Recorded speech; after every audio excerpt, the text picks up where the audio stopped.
I'm Kerry Wilkinson. And I'm Tony Hindhouse. And we're here in South Africa to meet some extraordinary people. People who've triumphed and been empowered, not just since Nelson Mandela made his famous speech in 1994, but in the wine industry where people have overcome and triumphed through extraordinary situations. The apartheid regime was enforced by the National Party of South Africa in 1948. It was finally abolished in 1994. Its principle was legalised racial segregation of blacks, whites, coloureds and Asians. I grew up in Kraaifontein, just outside of Stellenbosch. Because my first language is obviously Afrikaans, I had a learning, well not learning, but more reading and writing problem in English. So my mother decided to give me Mills and Boons to read, and that's where my inspiration for winemaking came from. Because most of the settings are normally in a vineyard or cellar and nice wine. I was growing up, my first dream was to become a winemaker. I'm 26 years old. Mr. Berger, the owner, told me that asked me to be his farm manager. Everyone has dreams when they are young, and positive determination has led these individuals to succeed. I always wanted to be a lawyer.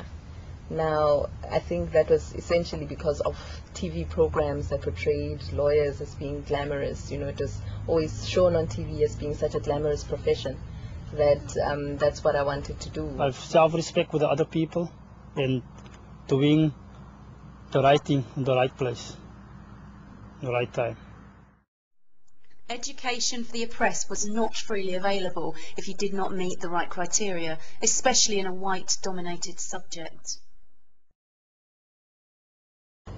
You can either study at Elsenburg or at the University of Stellenbosch, but I didn't have money to study at Stellenbosch University. So when I first applied to Elsenburg, I was refused because basically I didn't have military training, I didn't have any agricultural background, and also at that point in time they only accepted white South Africans into the program.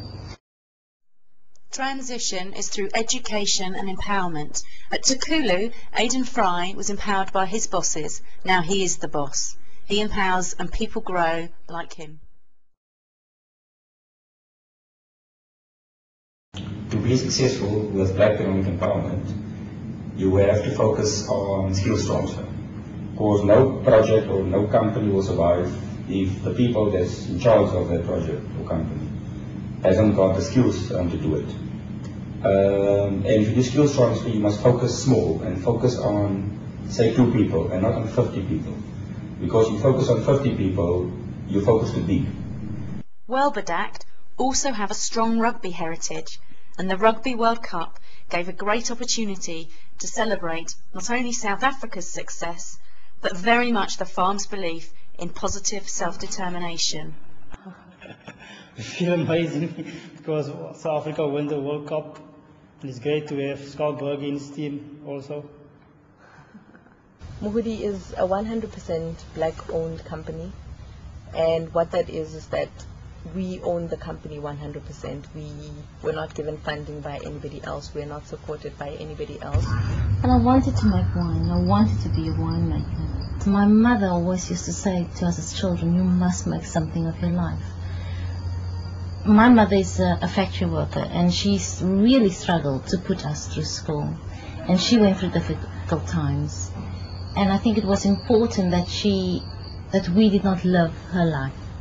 So that was one thing that she made clear. Make sure that you do get an education. Probably my first 3 days at Elsenburg, one of the guys was in his 3rd year, took me and another girl into the cellar. And when I walked in, it smelled and looked just like they described in these books.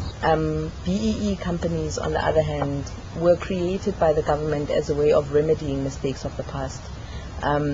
They aim at giving black business owners opportunities to venture into industries that would never have opened their doors to them without this kind of arrangement taking place. If anybody should ask me, what do you think I should go into the wine industry, I would say go for it.